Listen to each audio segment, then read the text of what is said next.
Around 150 million years ago, when what we now know as South America and Africa split apart, the planet's largest tropical rainforest was already in place. But a mighty river, flowing from the emerging landscape east to west, was altered as the Andes mountain range thrust up from the Earth's crust, blocking the river's flow, creating vast lakes and, in time, reversing the flow of the river from west to east into the Atlantic Ocean. Over millions of years, this region exploded with life to become what we now know as the Amazon.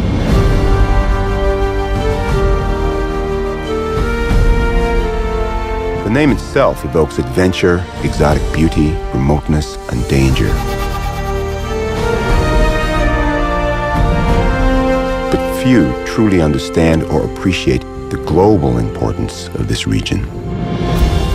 With a rainforest as large as the continental United States and 1/4 of all species on the planet, the Amazon basin is on a scale beyond borders, beyond even continents.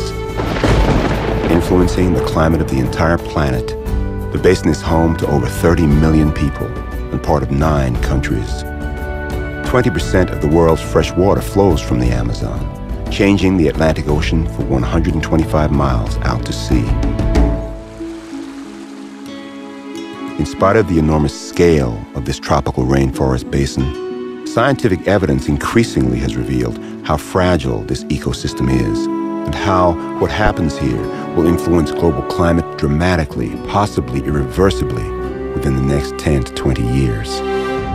Concerned about the sustainability of the rainforest and its global impact on climate and the oceans, he and his team have returned to sound the alarm and search for reasons for hope. He begins his journey with a visit to one of the largest landowners in Brazil and an old friend. Dr. Rita Bernardino was inspired by Jacques Cousteau 25 years ago to build the Ariau Amazon Towers, 35 miles north of Manaus on the Rio Negro, and the first hotel complex at tree level in the Amazon rainforest.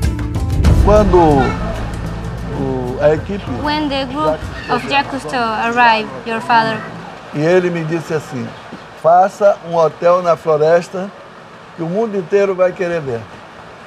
and he said to Dr. Rita, make a hotel in the jungle because everybody around the world is gonna go to meet the forest. Porque a floresta Because amazônica the é a maior Amazon forest is the biggest in the world, and it's also the forest that have the biggest destruction. Because the Ariau Towers Hotel was built to be among the trees, it also allows guests the opportunity to witness the dramatic change in seasons in the Amazon. The dry season, which lasts from June to November, and the wet season, from November to May. Here the waters can rise as much as 30 feet. May I invite you to Casa de Tarzan Jacques Cousteau. All right. And there's a plaque inside. We're in here? Yeah, right up there.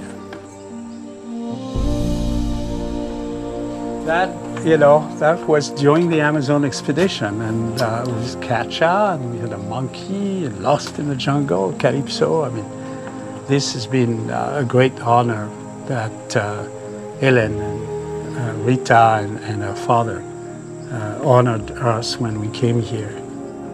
You know, there have been very striking differences since the first time I was here when I was 14 on the expedition with my grandfather and my father. The most striking is the abundance of people that there are here versus in 1982-83. Just landing in Manaus, which was less than 400,000 people when we were here back then, and coming back now where there are over 2 million people, there's a striking difference. More than 900 miles from the sea, Manaus is the Amazon River's chief city, connecting its bounty to the world, dating back to the rubber boom of the 1800s. Ah, there they are down there.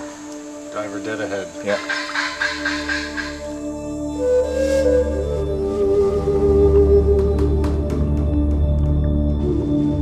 With 3,000 species of fish identified out of a suspected 5,000, The Amazon contains at least twice as many species as the entire Atlantic Ocean.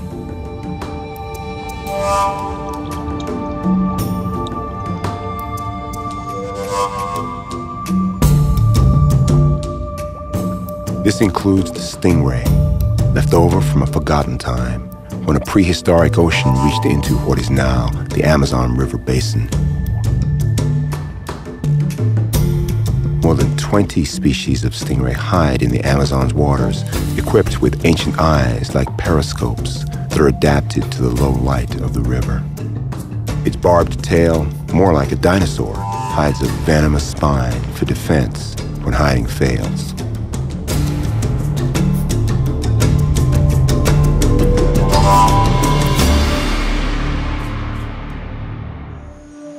In the Amazon, the challenge is not only to find animals, but to find water clear enough to film them. Silt and debris from the forest make the water cloudy at best and completely opaque in many places. But it's underwater where Jean-Michel, Fabien, and Céline can best see for themselves the dynamic interaction between river and forest. And there's no river creature that looks more like the forest than the mata-mata turtle. Perfectly camouflaged, resembling a pile of fallen leaves, the mata-mata breathes through a nose like a snorkel and feeds by lunging at unsuspecting fish. Found only in the rivers of South America, its appearance is a phenomenon of time and place. Curious, the turtle investigates Jean-Michel, and for the mata-mata, it turns out it's not love at first sight.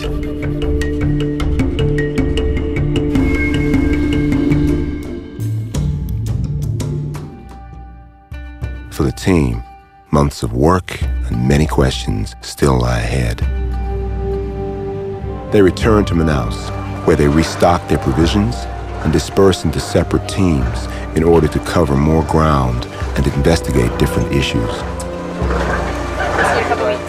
One basic question still to be answered is how much of the Amazon forest needs to be preserved to maintain the ecosystem and protect the health of the planet. Scientists have approached this question methodically by dividing the forest into fragments of different sizes and observing how much of the forest's complex plant and animal life can survive.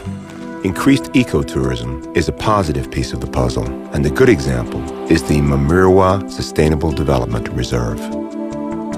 The journey to Mamirwa requires another long river passage for the team, a remote reserve of breathtaking beauty. Covering more than 4,000 square miles, the Mamirwa Reserve is Brazil's first protected area, seeking to balance the preservation of biodiversity with the economic needs of the local population. When the reserve was created, there was a series of economic alternatives that were implemented. Fisheries management, forest management, and ecotourism. So the idea of ecotourism is to generate income to the population. So they promote conservation in order to attract even more tourists and generate more benefits. The anaconda. The largest surpassed 30 feet and 500 pounds. It squeezes its prey to death and swallows it whole, including deer, caiman, and even jaguars. It moves powerfully among the treetops and on the forest floor, but it hunts in the river. A fact not lost on Céline and Murphy as they chance a closer encounter.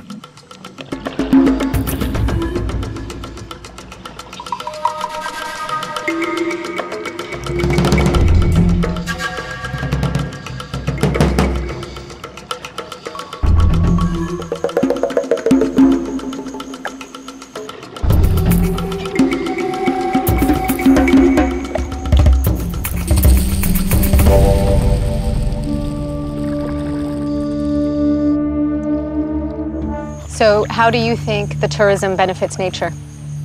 Well, since tourism has started here, we've had an increase on population of different animals like pirarucu and caimans, because local people have seen that these animals are tourist attractions as well, so people would like to come see the wildlife that we have in abundance here.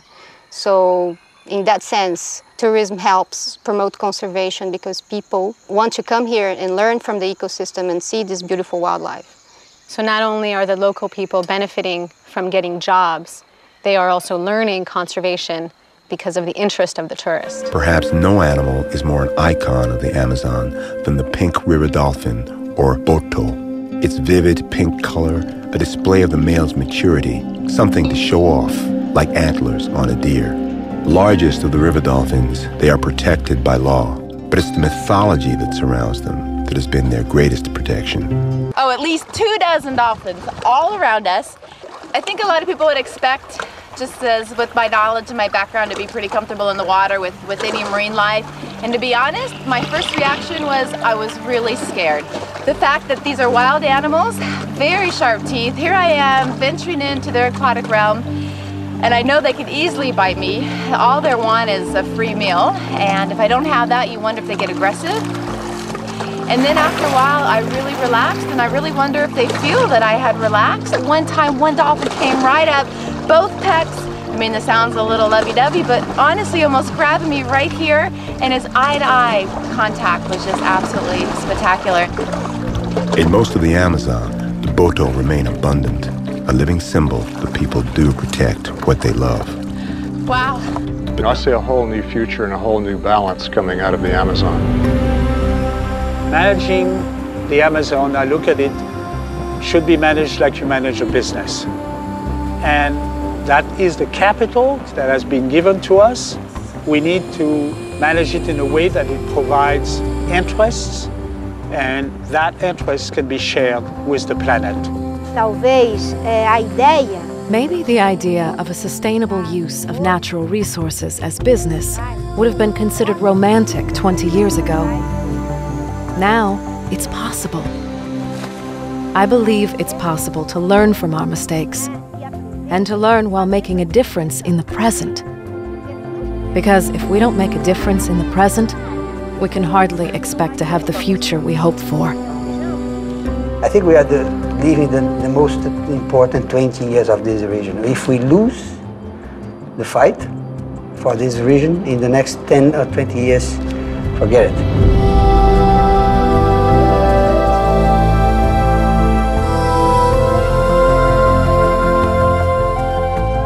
We have to face up to this issue and find the solutions, but it's going to take a lot of energy and a lot of courage. And in the end, it's for the benefit of everyone. This Amazon is part of our life, whether we live here or not.